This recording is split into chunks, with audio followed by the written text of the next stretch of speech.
হাত ধরে দাঁড়াবো। এনারা হলেন অ্যাঙ্গাস, কেন্ট, কার্লি, ম্যাট আর জোয়েল, যারা এখনই বৈদ্যুতিক গিনিপিগ হবেন অস্ট্রেলিয়ার ওয়ামোরানে। বিজ্ঞানের শিক্ষক অ্যাঙ্গাসের সাহায্য নিয়ে ওনারা ঠিক করেছেন একটা বৈদ্যুতিক ফেন্স ছুঁয়ে দেখবেন তাতে কি হয়। এই ক্লিপটা দেখে ভীষণই হাসি পায়, কিন্তু এটার মধ্যে এই শিক্ষাই লুকিয়ে আছে যে বিদ্যুৎ নিয়ে খেলা করা উচিত নয়। তাহলে ওনারা কি করে একই সঙ্গে 5 জন বিদ্যুৎপৃষ্ট হলেন? একটা বৈদ্যুতিক ফেন্সে সাধারণ একটা ব্যাটারি থাকে, আর ব্যাটারিতে বলাই বাহুল্য দুটো টার্মিনাল থাকে। একটা টার্মিনাল হচ্ছে তারগুলো যেগুলোকে আমরা ফেন্স হিসেবে দেখি, আর তারপর ওনারা কিছু ধাতব দণ্ড মাটিতে পুঁতছেন, যার ফলে মাটিটা দ্বিতীয় টার্মিনাল হয়ে উঠছে। ফলে আপনি যদি মাটিতে দাঁড়িয়ে থাকেন আর বৈদ্যুতিক ফেন্সটা ধরেন, আপনি একটা সার্কিট সম্পূর্ণ করবেন আর শক খাবেন। কিন্তু এই সময় কেন অ্যাঙ্গাস, কেন্ট আর কার্লি বৈদ্যুতিক শক অনুভব করছেন না, যখন অ্যাঙ্গাস বৈদ্যুতিক ফেন্সটা ছুঁয়ে আছেন? অথচ এই ফেন্সটা বানানো হয়েছে কোনো পশুকে সামান্য শক লাগানোর জন্যই। বিদ্যুৎ তখনই প্রবাহিত হয় যখন তার মাটিতে যাওয়ার একটা রাস্তা থাকে। প্রথম যখন ওনারা কয়েকজন বিদ্যুতের ফেন্সটা ছুঁচ্ছেন, তখন ওনারা প্লাস্টিকের চেয়ারে দাঁড়িয়েছিলেন, ফলে মাটিতে যাবার কোনো রাস্তা ছিল না। ওনারা বিদ্যুৎ অপরিবাহী বস্তুর উপর দাঁড়িয়েছিলেন, যার ভেতর দিয়ে বিদ্যুৎ যায় না, আর সেটাই ফেন্সের সাথে মাটির একটা সম্পূর্ণ সার্কিট হওয়া থেকে বাধা হয়ে দাঁড়ায়। জোয়েল যখন জুতোটা খুলে ফেলে শেষ ব্যক্তিটার হাত ধরেন, তখনই সার্কিটটা সম্পূর্ণ হয় আর বিরাট পরিমাণ বিদ্যুৎ ওনাদের মধ্যে দিয়ে প্রবাহিত হয়। কিন্তু ওনারা সকলে একই সময় লাফিয়ে উঠলেন কেন? বিদ্যুৎ প্রবাহ আমাদের পেন রিসেপ্টরকে উদ্দীপিত করে, নার্ভাস সিস্টেমকে উদ্দীপিত করে, পেশি সমূহকে উদ্দীপিত করে, আর এই সব কিছুই খুবই যন্ত্রণাদায়ক হয়। ওনারা খুব বেশি জখম হননি, তার কারণ বৈদ্যুতিক ফেন্স হাই ভোল্টেজের ইলেকট্রিক চার্জ নির্গত করলেও বিদ্যুৎ প্রবাহের মাত্রা কম থাকে, স্পন্দনও সংক্ষিপ্ত হয়। এখন এর সাথে যদি আসল বিদ্যুতের তুলনা করেন, ওগুলোর প্রবাহ অনেক বেশি হয় আর নিরবিচ্ছিন্ন থাকে। আর বিদ্যুৎস্পৃষ্ট হওয়ার সময় যে জিনিসটা ক্ষতি করে তা হচ্ছে কতটা বিদ্যুৎ আপনার বডির মধ্যে দিয়ে যাচ্ছে। You have been warned. বিদ্যুৎ প্রাণঘাতী হতে পারে, ফলে এর থেকে দূরে থাকুন। বিদ্যুৎপৃষ্ট অস্ট্রেলিয়ানদের থেকে বরফ কাটার মজা। বিজ্ঞানের রূপ সত্যি বিভিন্ন রকমের হয়।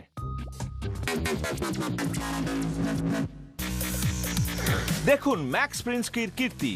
প্রায় 5 লক্ষ মানুষ ইন্টারনেটে এই সেন্সেশনটা দেখেছেন, যেখানে দুনিয়ার নতুনতম এক উদ্ভাবন দেখা যাচ্ছে। কোনো চাপ না দেওয়া সত্ত্বেও ওটা বরফ গলিয়ে ঢুকে যাচ্ছে। উনি নিজের শরীরের উত্তাপ ব্যবহার করছেন আর বরফটাকে একদম মাখনের মতো কেটে ফেলছেন। এই ক্লিপটা আমার খুব প্রিয়, কারণ এতে আমার নিজস্ব একটা প্রিয় জিনিস ব্যবহার করা হয়েছে, গ্রাফেন। এই আশ্চর্য জিনিসটা কি? আমরা গ্রাফাইট রূপে কার্বনকে বিভিন্ন জিনিসে দেখে থাকি, যেমন পেন্সিল। এখন গ্রাফিন হচ্ছে একটাই অণু, একই জিনিসের একটা পুরু স্তর। ম্যাক্স এখানে যে জিনিসটা নিয়েছেন তাকে বলে পাইরোলিটিক গ্রাফাইট, আর এটা হচ্ছে যেখানে আপনি গ্রাফাইনের একটা স্তর নেন, তারপর এইরকম অনেক স্তর একটার উপর আরেকটা সাজান, ফলে আপনি 1 ইঞ্চির 4 ভাগের 1 ভাগ বড় একটা জিনিস পাচ্ছেন। এটা খুব ভালো তাপ পরিবাহী। ফলে উত্তাপের কারণেই যদি অণুগুলো দ্রুত গতিতে কাঁপতে থাকে, আপনার হাত থেকে উত্তাপ কি করে বরফ অবধি পৌঁছয়? আপনি যদি এর ভেতরে ঢুকে এই পদার্থটার অণুগুলো দেখতে পেতেন, তাহলে দেখতেন ম্যাক্সের হাতের কাছের অণুগুলো খুব দ্রুত কম্পিত হচ্ছে।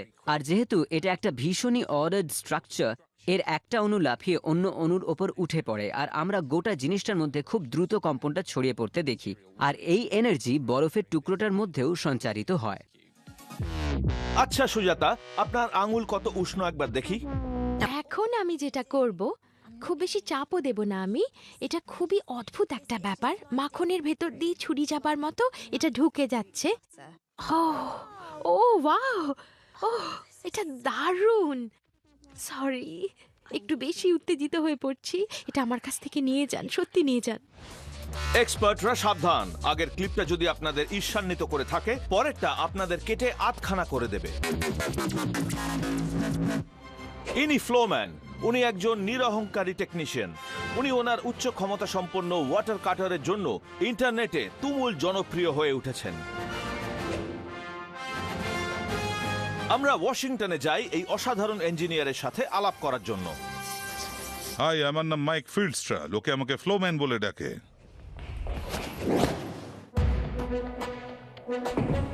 আর যখন মাইক এসে হাজির হন এক সুন্দরীকে বিপদ থেকে উদ্ধার করতে, তখনই উনি আমাদের কাউন্টডাউনে 13 নম্বর স্থানটা নিয়ে নেন। একটার জায়গায় দুটো বল থাকলে ভালো হতো। ফ্লোম্যান এ ব্যাপারে কিছু করতে পারে। ফ্লোম্যান এসে হাজির হন আর বোলিং বলটাকে কেটে দু টুকরো করে দেন একটা ওয়াটার জেট কাটার দিয়ে। বোলিং বলকে কেটে ফেললেন, কিন্তু কেন? বোলিং বল আর কাটারটাকে একসাথে দেখে আমি বুঝে গেছি যে ওনারা এটা কি করে করলেন। দুটোর জন্য দুটো বল। ওখানে দুটো দিক আর এটাও দুটো।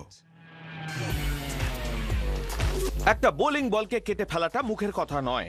তাহলে ফ্লোম্যানের এই মারাত্মক ওয়াটার শুটারটার ব্যাপারটা কি?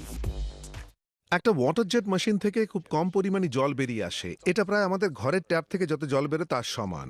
কিন্তু যেটা হয় ওই জল খুবই হাই প্রেসারে বেরিয়ে আসে একটা খুব ছোট নজলের ভেতর দিয়ে। জেট যত প্রেসার সৃষ্টি করতে পারে তা আসলে চেয়ারের একটা পায়ার ওপর 6টা বড় হাতি চাপালে যত হবে তার সমান। কিন্তু বোলিং বলের মতো এত শক্ত একটা জিনিসকে জল দিয়ে কেটে ফেলার পক্ষে কি তার যথেষ্ট? একটা বোলিং বল কাটার জন্য আপনার এর সঙ্গে রাখা কোনো জিনিস চাই। এক্ষেত্রে ওনারা গার্নেট ব্যবহার করেছেন।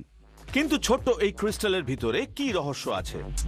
এই উচ্চগতির রুক্ষ গার্নেটের কণাগুলো আসলে জিনিসটাকে কেটে ফেলতে থাকে আর সময়ের সাথে প্রচণ্ড গতিতে ঘুরতে থাকা এই গার্নেটের কণাগুলো পদার্থটার ওপর ক্রমবর্ধমান প্রভাব ফেলতে থাকে আর এটা ক্ষয়ে যায়।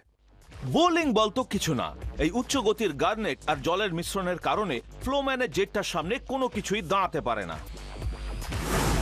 একবার এক ভদ্রলোক জেটটা ছুঁয়ে দেখতে যান, আর যখন ওটা কাটছিল উনি ওর মধ্যে আঙুলটা দেন। তাতে বেশ সুন্দরভাবে ওনার আঙুলটা কেটে যায়, একদম কুচ করে।